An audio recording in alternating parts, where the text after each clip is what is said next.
Hey guys, I just wanted to reach out to you and let you know that Surewinder is still selling amazing products. Some of you guys have been dragging your feet for whatever reason. If your shoulder hurts, do not waste time. Pull the trigger. I just bought 4 or 5 of them, and we had 2 guys out. You know how much it cost me to pay for 2 guys being out with bad shoulders? We just pulled the trigger and we said, listen, everybody's going to have one on a truck. It's mandatory. You got to use it. Don't hesitate. Don't wait till your guys go down. It's going to cost you more. Buy a Surewinder. It's not every day someone invents something that changes the game.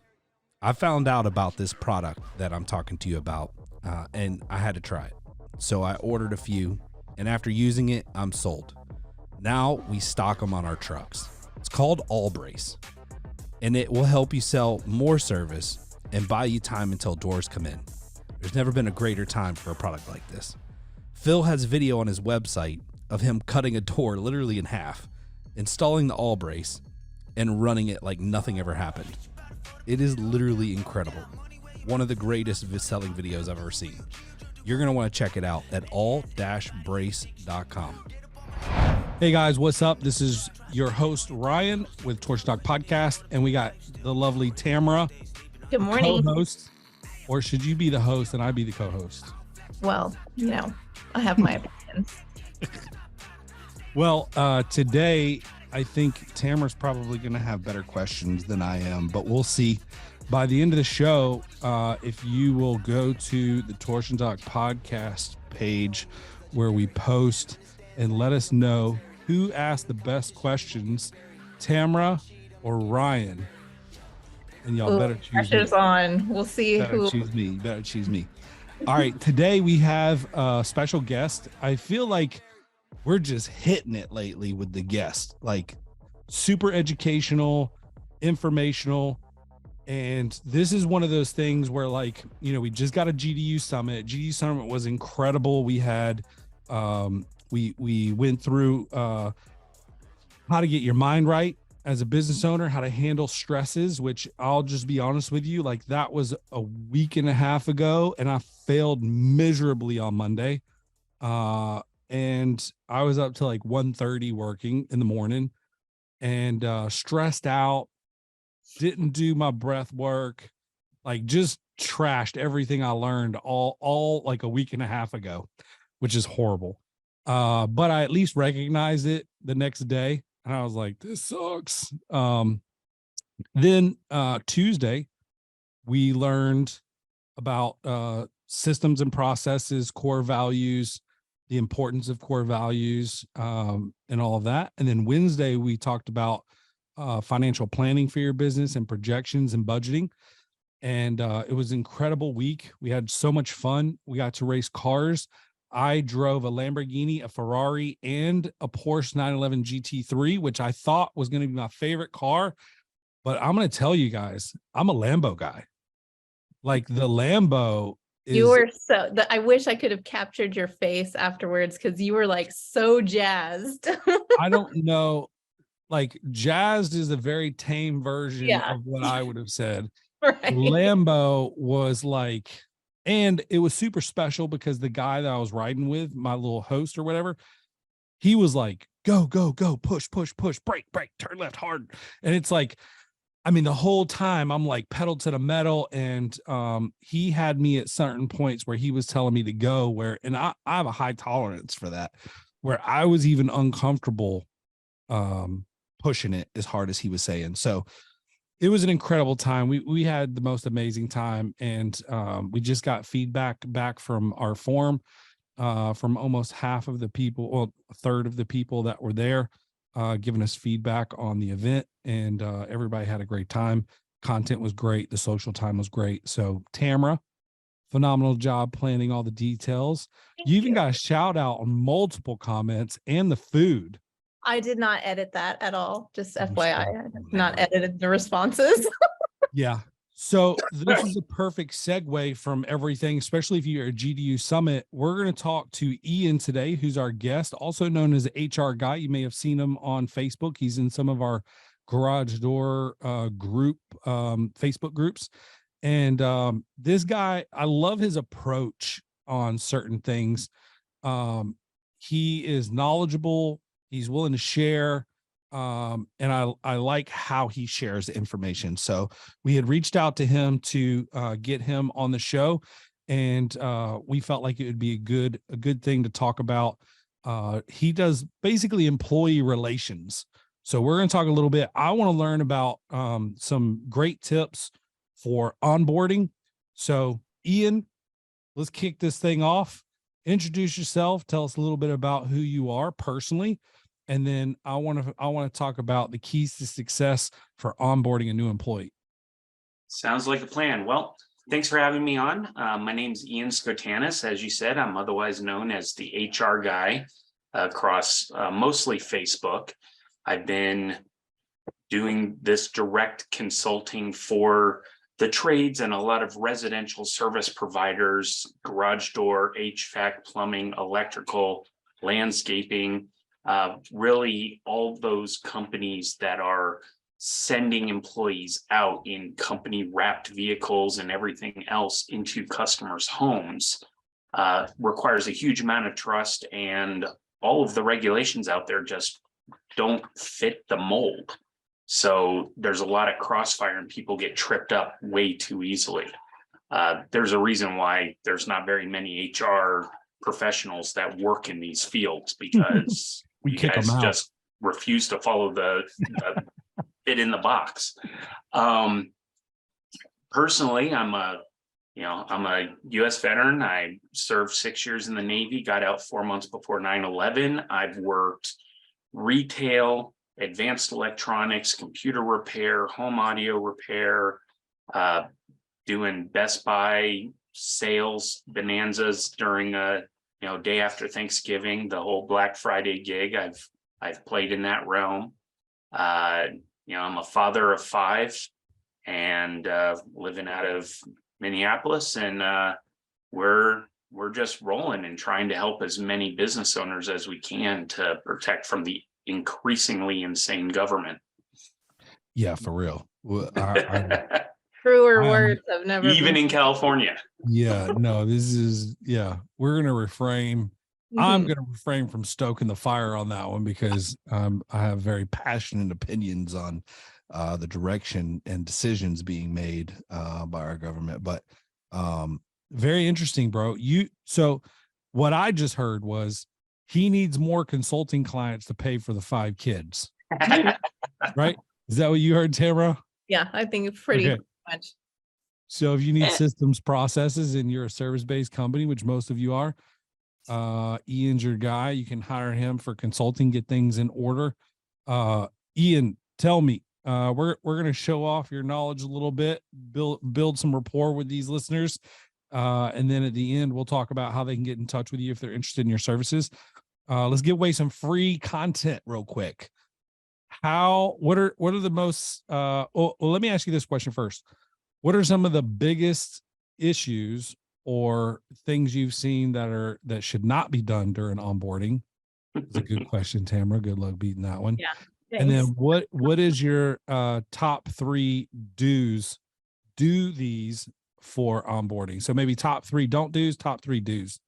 Okay, well, for onboarding, you do not want to make that new employee feel like a burden, that they're interrupting the operations going on.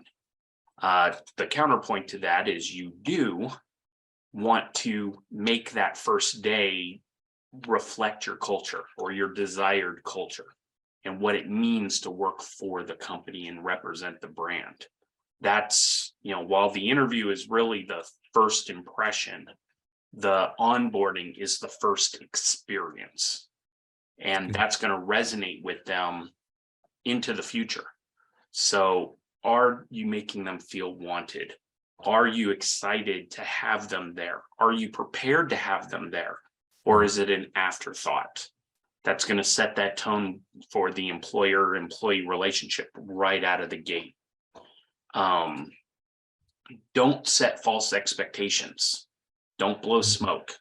This is, again, going to that first experience if they get the sense that you're just giving lip service or you're just going through the motions, it just generally doesn't work out well for you. Right. So, even something as simple as have their email address already programmed in, have their access to your software systems already there, so that you're just going into the training rather than, okay, I need you to stand by, I need to do this, oh, I got to answer this email. Yeah. Forget all that nonsense. Be ready. And I mean, really anything else, those are I know you told me to do 3, but those 2 really encompass it. Everything else is just details. Okay. Don't forget that they're starting. Yeah. Be ready. That's number 3. I'll add that one in. I'm not Ian, but since he was short one, I'm going to add, don't forget your employee starting. That's happened to me. So go ahead. So, yeah. What's 3 things that you must do? I know you hit on kind of the opposite of some of the negatives and gave a few tips, but what are 3 things that you must do to make a great onboarding experience for a new employee? Be prepared, show enthusiasm, and really enfold them into your desired culture. Because I'm actually going to segue here. Okay. The idea of company culture, it's talked about a lot, but there's often a misconception of what it actually is. So I'm going to put it to you. I'm going to ask you a question. Okay. Where do you think, or how would you define the company culture within a company? What actually creates that company culture? I believe it is, it's a combination of things, but mostly I believe it's a connection amongst the group, to be all, everyone knows where they're going, what they're doing, and what's expected of them. And then I think they want to feel cared for and felt like an individual rather than just an employee. And I think if you accomplish those things, I feel like you're on a really good start and having a great culture. Yeah, and accomplishing that helps drive whatever the culture is that you're shooting for. In general, a lot of people think that the culture comes from the top, and that's actually not correct. I agree. It's really how the employees respond to leadership's efforts. So leadership is setting that cultural vision and setting the goalposts. How the employees respond to it and how they're driving to that is the company culture. Leadership, all you can do is try to steer the boat. And if there's something going sideways, you have to address it, whether that's getting rid of a toxic employee or course correcting the messaging and getting people on board and communicating. All right. So, the company culture starts, and enfolding new employees into the company culture starts the second they walk in that door. Day one, like I said, get them, have their email set up, have their system access, be ready to follow whatever your process is, no matter how robust or how minimal it is for new hire training. Get them into the flow and make them part of the team as soon as possible. Yeah. Nobody involved should be feeling like it's a burden to bring somebody new on. I love that. Yeah, that is good. I've failed miserably multiple times and still do. I have this like really hard balance between like how much time should I spend with them, because I'm the owner. I kind of feel like somewhat obligated to train them a certain portion of their training, especially the first day. But then I've got so much going on that it's like, how do I do that and do it like prepared, do it effectively with everything I've got going on. So I'm pulling myself out of the hiring process and trying to pull myself out of the onboarding process, which is proven to be probably one of the more difficult things I've ever given up. I'm a sales and marketing guy. I gave up sales Marketing, I still kind of manage, but don't do it. But when it comes to hiring, I like to sell my vision and set the expectations for what my company's about, very straightforward, and then talk about all the crap. And I'm very blunt about it. I'm like, look, we don't have our stuff together 100%. Like we need you. And you're going to come in and help us. And people really resonate with that when you can pitch your vision and your passion and your hunger to be great and grow and do all these amazing things, and then be like, but there's some things that are broken. And we kind of hope that when you come in and you get settled, you're going to help us fix these things. And that's actually a really good way to approach things, because you're setting the engagement, you're setting the stage for that employee engagement right out of the gate. We know we're not perfect. We're striving for perfection. We're striving for success. And you were chosen to join our team in the hopes that you're going to help bring us to the next level. And it's opening the door and letting them feel valued, appreciated, and that they're going to contribute as a member of the team, not just a cog in the machine. Right. That's good. Well, since we're gonna let people judge our questions, I'll step aside and let Tamara ask a question for once. Well, I just think, so I work a lot very closely with Garage Door U, and a lot of them in the conversations in the groups, we have a lot. Mastermind, by the way. I'm not sure you knew that. Yeah. We have a little mastermind of about 30 something business owners. So that's. Yeah. So I facilitate those meetings, and I know these guys really well. And one of the things that comes up very often is the owners go from being owner operators to hiring their first tech. So when it's time to hire your first employee, what do you have, like a checklist or a list of suggestions where they should start? Should they build those processes from the beginning? That's a good question. I have to think of a good one. Because a lot of them are like, so they're in that moment where they're at their capacity and they're frantic and just looking for a warm body so that they don't have to be in the field. But I'm trying to work with them on getting started on the right foot.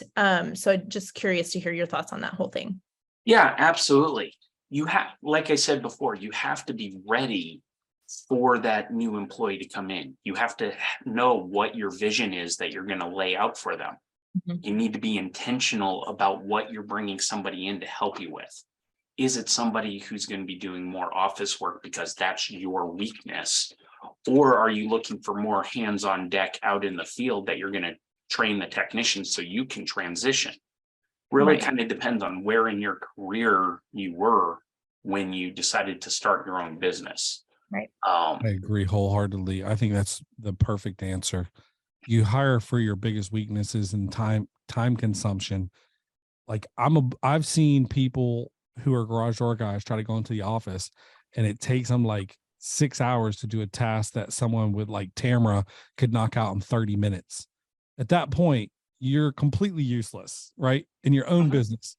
Hire a Tamara. Do not hire Tamara. Hire a Tamara.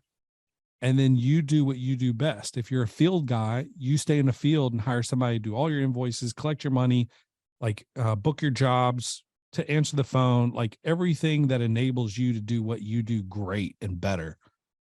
Yep. And I'm not immune to that myself. This year I hired my first and second employee. And, most firms in my position, they would be hiring assistants or somebody to do the data slogging, helping with the research and pulling data from online and starting to filter it and do all that. But I went the other direction because I'm scattered. I need somebody to organize. So I hired an operations manager right out of the gate. So I went to the top of the pyramid, and we're building the structure going through, but that's because my weakness was setting up the organization in a way that I could bring in more people as I continue to grow. So, that's been a blessing that I made that choice and it's worked out great. So you have to be self-aware, and you have to find a group that you can trust to share that information about yourself with, so that you can get the guidance and then work with that guidance to make a qualified business decision. No emotional knee-jerk reactions. Right. Whether you're talking about just hiring somebody, whether you're talking about firing, or you're talking about establishing a new policy with existing employees, you have to be intentional about it. And that's why coming to somebody like me, who can help remove that emotional bias from pretty much any situation that you're dealing with, the value's there, no matter Just get the what facts. you're expecting from me. Right. Good question, Tamara. All right. You're going to step your game up, because I just wrote down 2 questions that I think are really good. Good. All right. We're going to start with this one, and hopefully, because I don't think she'll ask this other question. So I'll ask this one, and then she'll ask a bad question. Then I'll ask another good one. How do you know when you need to let someone go? Like, what is the, like, how do you define that? I always have a really hard time with this, where it's like, they probably need to go, but I don't want to let them go, or I've grown into a relationship with them and it's hard to do. So like sometimes I drag it out longer than I should, and that's proven to be detrimental and hurts more than it helps. So how do you know when you need to let someone go, and what is the best way to approach that situation with someone? If you're Boom. See thinking, that, Tamara? if you're thinking that you may have to let somebody go, you've probably already held on to them too long. Mhm. That's, if they are disrupting your peace of mind as the owner, and they're distracting you from executing your vision and your business, they're not there representing the brand, because they're disrupting you from representing the brand. Yeah. So anybody who's not there to represent the brand that you're building and live and work to your vision, they need to go. They need to find a spot where they're going to fit in better, find a vision that they can believe in and follow. Right. And that's honestly how a lot of these businesses start, is because a business owner is making snap decisions. They're keeping warm bodies. They're treating people like cogs in a machine rather than valued team members. And they're keeping them on just to keep them on and generate revenue. But the people get fed up with it, and the leadership is turning them cancerous. They get fed up, they finally leave, they start their own operation, get up to the point where they're at capacity, and then they're looking to hire people, and they still don't know the first thing about business. Right. So that's where they get into the mastermind groups, and get the business help. But then executing it, you have to have the other side of the coin. And that's the employee management, or else you're just going to perpetuate the cycle and create your next competitors. Right. Consistency in everything, including price, reliability, quality, not just quality, but great quality control. These are things that describe Somer USA. Somer's not some startup company, not one that you need to be worried about going out of business in the near future. Somer and their family of businesses are $200 million companies. They're in over 100 countries, and they have locations in 20 countries.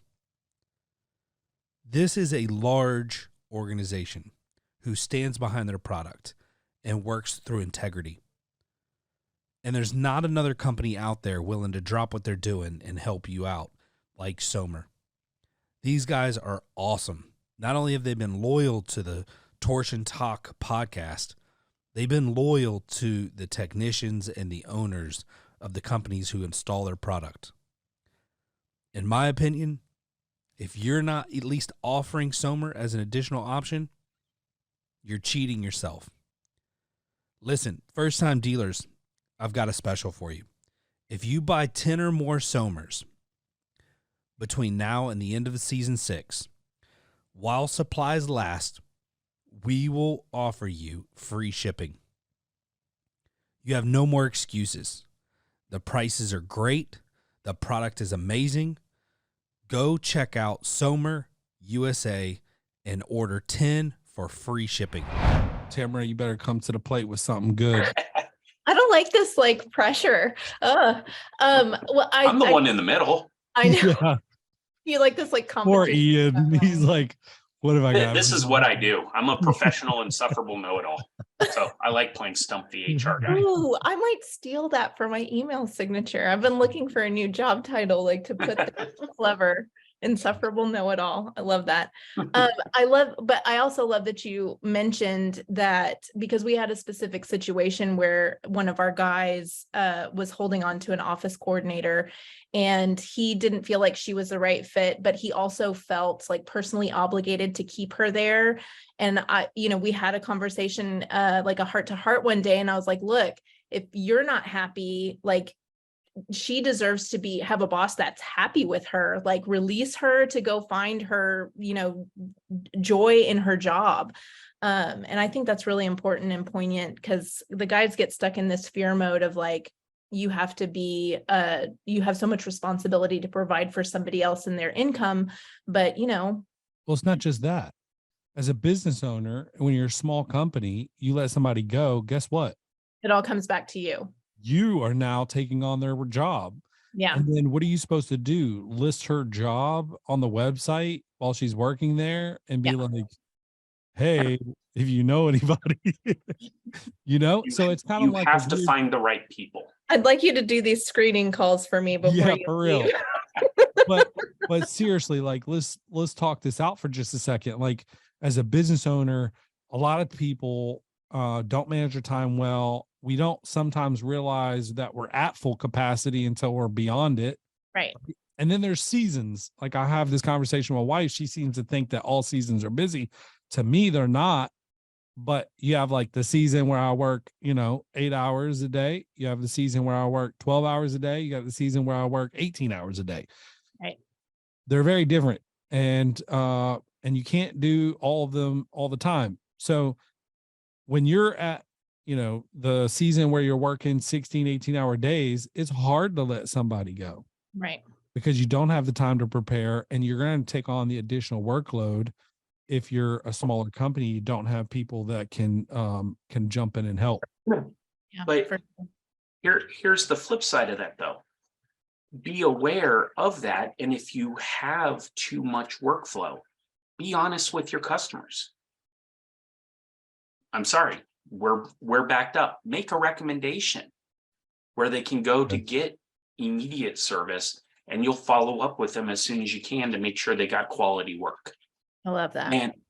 And I would rather see owners, employers go down to just themselves, go back to owner operator, than have the wrong team just so that they can grow for the sake of growth. Yeah. Because that's not going to be sustainable, and everybody's going to be miserable. And odds are it's going to land in a lawsuit somewhere. Yeah. Either a customer's going to get ripped off and it's going to reflect badly on the brand. Employee's going to get disgruntled and file a frivolous complaint or lawsuit. You're going to cut corners. You may not even be aware of corners being cut because you've lost control of the culture. So that's where you have to be aware of it. You have to remove that emotional bias and make qualified business decisions. You have to step out of your head and look at things as rationally as possible. And it's almost impossible for a small business owner to do that for their own environment. Yeah. Right. They're too in it. Yeah. Yeah. And I want to be clear, that whole thing was part of my question. So Tamara, Yes, I do have a question, and so we're talking about emotional decisions and not making hiring or firing an emotional decision. Excuse me. And so if you're letting someone go, one of the things that I think is really valuable that not enough people do is to have an exit interview or an offboarding process. Can you kind of explain how that's beneficial and how to go about doing that in a way where both parties leave with, no bridges burned and have it be a positive experience? Well, it's definitely difficult in the trades, and in residential service providers, anybody that's dealing with mechanical, technical type work. Right. The mentality that goes into that type of work is very solution focused, and they want to get in, solve the problem, get out. When you're dealing with multiple people of that type at conflicting purposes, right, you're going into a meeting, it's almost impossible to get out of there without it being a confrontation of some sort. Mhm. So that's why it's not just about the exit interview, which it can be very important when you're letting somebody go, or if somebody turns in their notice. That's actually the most important time to do that exit interview, is to try to encourage communication about why they're choosing to leave, and Right. learn from them whatever you can. Yeah. If they just got a better job offer and they're chasing money, odds are they're not going to be there to represent your brand or that other person's brand. So, you have to identify if you're not delivering on the promise of making employees feel wanted and part of the brand.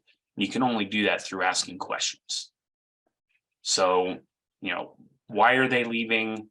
Why are you letting them go? If you have guidance that you can provide why they're not a good fit, if it's just you're just not meeting our standards, you're not meeting performance expectations or training expectations or something like that.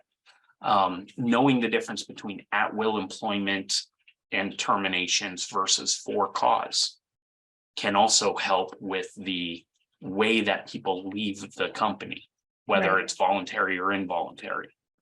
What you let them know, you can go get unemployment. We'll give you whatever references that we're able to, on a positive nature.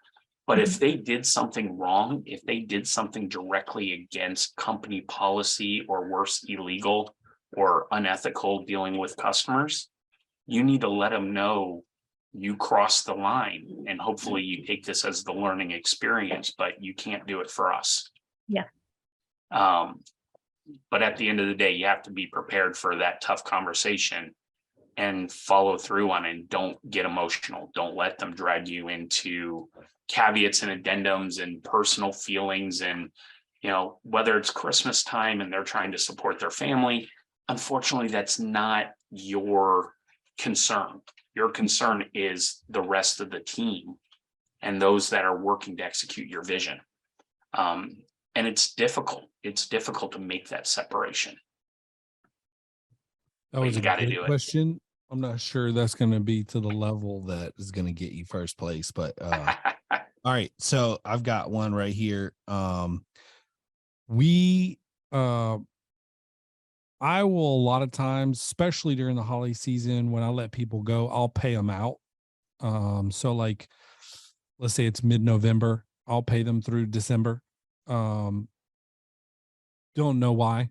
I've just always done that. Even non-performers or people who've been written up multiple times, like I still just most of the time just pay them. I know sometimes it's very difficult to get let go, and then you got to go find another job, and then the pay is funky because you got to work like 3 weeks before you get paid a full paycheck or whatever. And although it does hurt the company, that's probably straight to the bottom line because we're not getting that work and we're paying it out. I still feel like that's the right decision a lot of times. And it didn't hit me till just recently. I went to Zappos years ago, and they pay people to quit after 30 days. They offer them a substantial amount of money to leave. And they say that it is better to pay them that and have them leave than keep an employee with a mindset or like a short-term mindset of taking the money and go. Amazon, apparently, I think I heard, bought them out and implemented something very similar. What's your take on, and I just made the connection to like, why don't we make that a thing instead of like me just doing it for certain people? Why don't we make that a thing?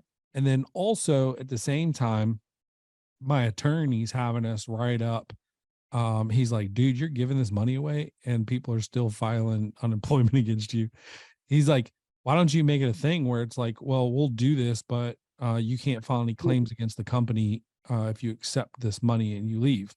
So, so we're writing that up now in our employment agreements and our like, you know, separation notices. So there's a lot to unpack in that. So, you know, That's a good question, right? It's a very good question. And unfortunately, it's not a great question for this type of format because there's a lot of individual concerns in that. Yeah. I am not a fan of paying out any form of severance for non-performers, bad actors, anything like that, just to get them out the door.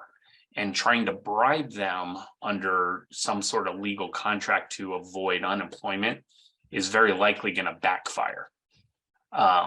Now, if you let somebody go because it's as amicable of a split because you're not holding on to them too long, giving them some sort of transitional bonus, or if you normally give an annual holiday bonus or something like that, giving them a prorated amount of what you'd be spending on that, just to help them stay on their feet. But don't sweat unemployment.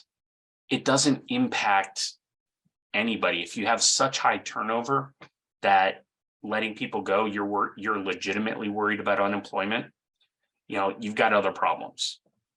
But if they go, provide them the resources that they need to get unemployment if it's an amicable split. By rewarding failure to perform, rewarding not representing the brand or things like that, it just sets a bad precedent and a bad tone. Well, we don't normally tell people. I mean, it's going to get out now because of the podcast, but like, I don't think I make that public. I think I have once or twice with certain people, but I don't think my staff knows anything about who I pay and who I don't pay to leave. But you have to expect that team members that are leaving are still going to communicate with surviving team members.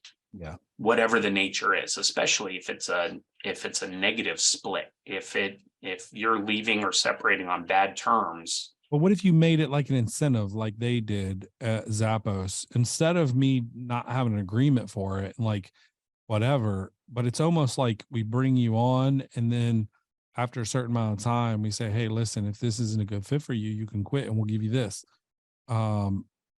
Because they did this analysis that like keeping a bad employee that's not fully bought in negatively impacts the business by a certain dollar amount. I think it was like $80,000 or something like that. Absolutely. And so they were like, well, why not just offer them a smaller amount of money to get them to leave? Because that person's looking for a reason to leave anyway. So if you give it to them, they leave, and then now you get a chance to go hire somebody who has a more long-term commitment. If you're big enough that makes sense as part of the psychological weeding out, it can work because that's really going to show the intentions of that individual.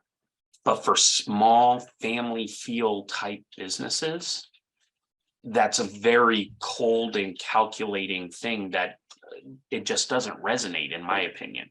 Now, it's possible that you can sell the concept and, you know, I'm not saying that you can't do it, but it would be a tough sell for me to really embrace that idea. Okay. We'll mostly because of the size of companies that we're dealing with. I can't even, Ryan. Geez, I'm unprepared, and I don't have another question. Prepared was one of his first things he talked about. I know, how rude. Well, I'm not an employee, so I'll give her a pass on that one. All right. If you want me to go, I can go. No, no. Oh, okay. Government. You mentioned Sorry. it earlier. Government. Government. FBI. Stop. You're gonna Money put us on a laundering. watch list. Yeah, no. Saying all the keywords. Everybody who's listening to this on their speaker, on their truck, their phones now heard that, and they're now on watch list.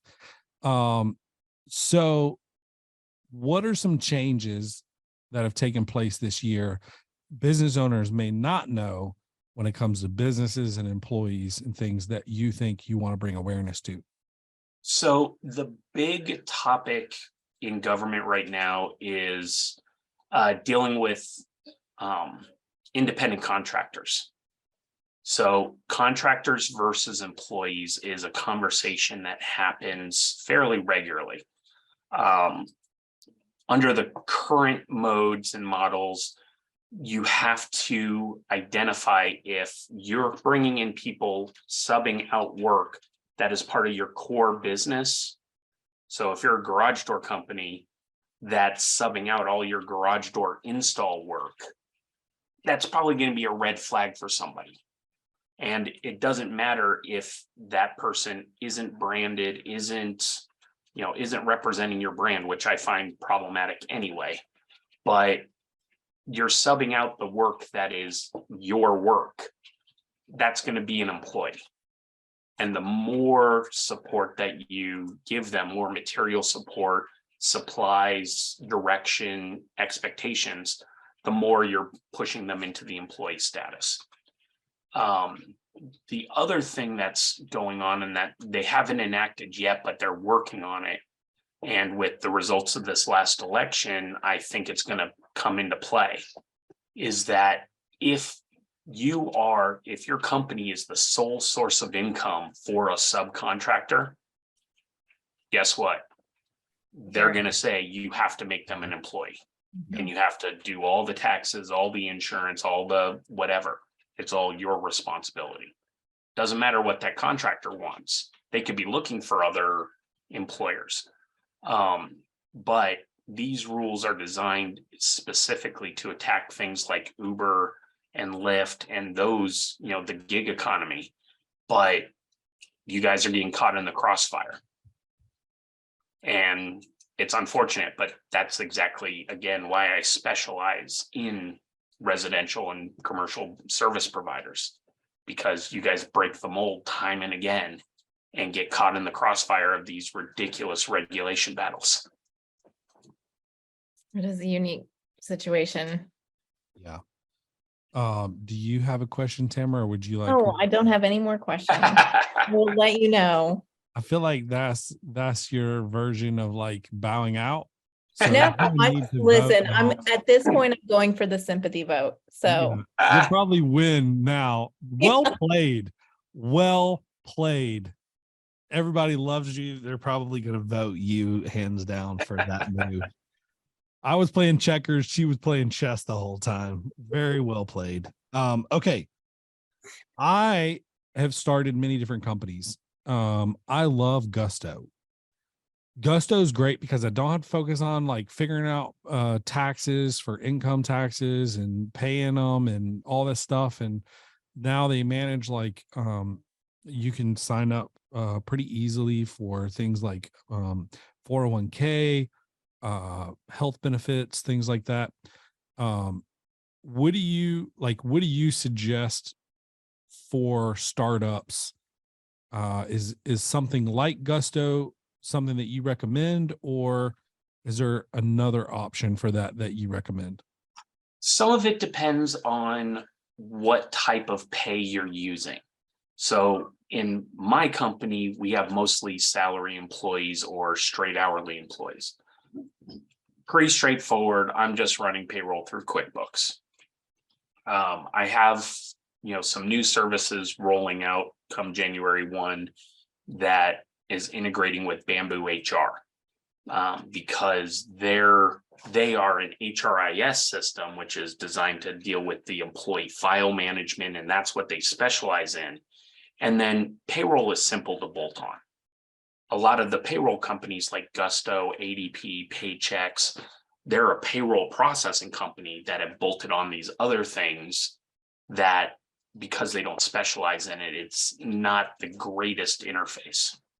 So it really depends. Ultimately, it comes down to how you want to pay your employees. If you're keeping it simple, Gusto or ADP Run is going to be your go-to resource because they process checks and deal with the taxes very well. If you start getting into more complex, one, you have to make sure that you're staying compliant with it, because if you're paying hourly plus, there's challenges with overtime. I'm not going to dive into all that right now. You can look at any of my posts over the last few years for more details there. But it just comes down to what you actually need and feeling it out. But anybody can run paychecks. I mean, you can do it by hand if you really wanted to. There's calculators and all that. It's just. Are you doing? Do you have an affiliate link for what is it? Bamboo HR. Bamboo HR. Panda. See the association I made there? I do. If you've got an affiliate link, you can provide it to Tamara. We're going to post in just for resources. And listen, it helps everybody. I can earn up to $800 through Gusto if you guys sign up. It's $400 for me, $200 for them. That's crazy. That's really good. So if you're looking for a little Christmas money, you can help me out. I'm building a house, so I can really use it. I don't want to be on here begging y'all, but if you're going to already sign up, you might as well do it through my link. And then, Ian, if you have a link to the Bamboo, we'll gladly post that. And whatever service you guys feel works best for your business, just use that affiliate link for either one of us. And most of my referrals come from conversations to find out what works best for the individual company. Yeah. I'm not a one size fits all type of person, even when it comes to my services. I normally give a free sample type consult because there's some emergency that's popped up. I don't want to quibble about, okay, 30-minute consultation, you owe me this much, unless it's tied into something that's legally problematic and we need to make it official. So that's a good segue. Talk to us about the services that you offer and the ways that you can help business owners if they wanted to reach out and hire you. Absolutely.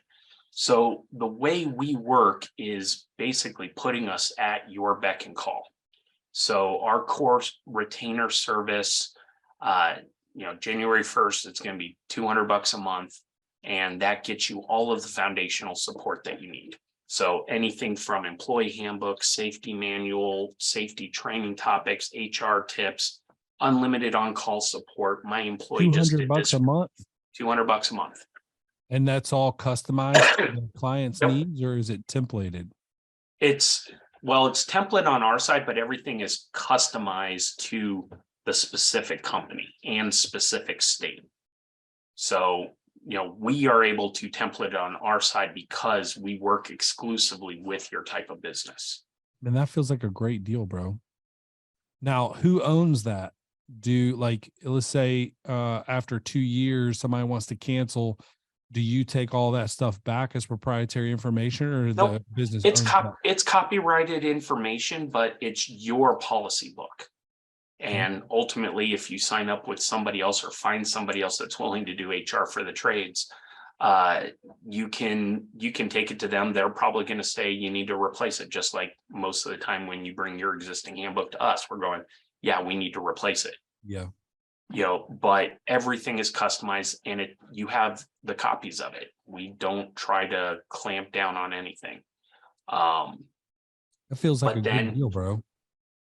Well, our second level service is our strategic retainer, and that includes ongoing educational and more proactive support to get you ahead of the curve so that you have less need of those reactionary calls. So, that's only $500 a month, and you're bringing us into your management team to help you organize and build that business on top of your foundation.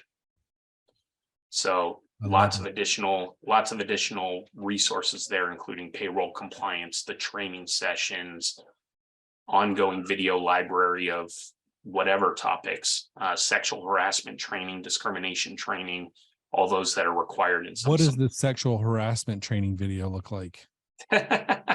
Don't. I'm just kidding. On an HR podcast, I had to do it.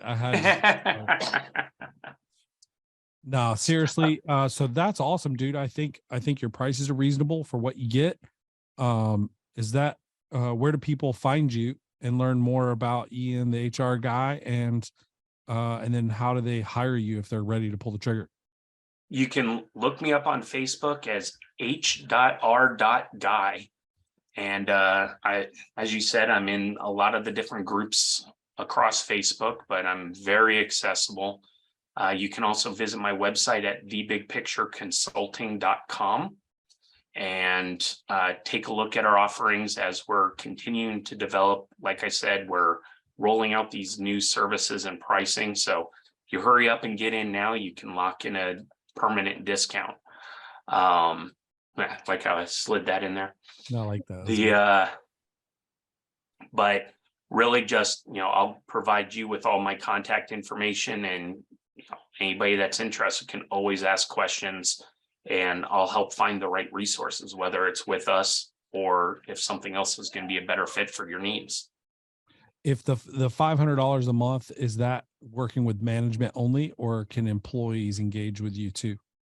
As far as the training sessions go, some of them are going to be geared for employee level access, but most of the time we're interfacing with leadership to guide their responses to whatever's going on at the line level.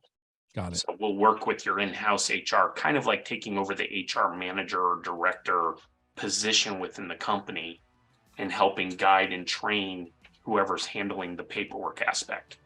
Now, our executive level is integrating with Bamboo HR, and that's where we basically provide an HR department for the company. So we'll help with that onboarding piece. We'll help with that exiting piece. We'll pre-screen applications and even do pre-screening interviews, things of that nature. And that's basically, you get everything and anything we can provide. Nice.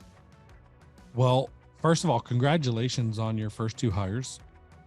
That's a big step. Thank you. You tripled the size of your company. Doubled. It's been my wife and I from the beginning. She is our employee handbook expert. On Facebook, she's known as HR Guy's boss. I love that. Well played. I think this is great content. Guys, at the end of the year, we're all trying to do our planning for 2023, and HR, systems, processes, hiring, all that stuff is in our heads. And so hopefully this gives them some ideas and some tips and things to go into their planning strategy. If you want to hire the HR guy, he gave you the information. We'll also have the links to his social media and his website in the notes of the podcast. So feel free to check us out there.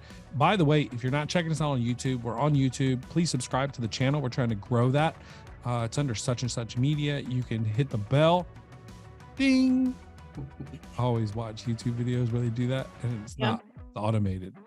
It's not like button. Yeah. Smash the like button. And so we want to grow our subscribers. So please do that, subscribe, and then you can hit the bell for notifications. Smash that like button. Just kidding. I just like saying that. I hear it. You just lost all the good votes. I know. My kid watches YouTube all the time on the TV, and it's all I hear is like yelling and screaming because they're playing video games or whatever. And then they'll be like, smash that like button. So anyway. All right, Ian, thank you so much, bro. I appreciate you coming on, taking the time.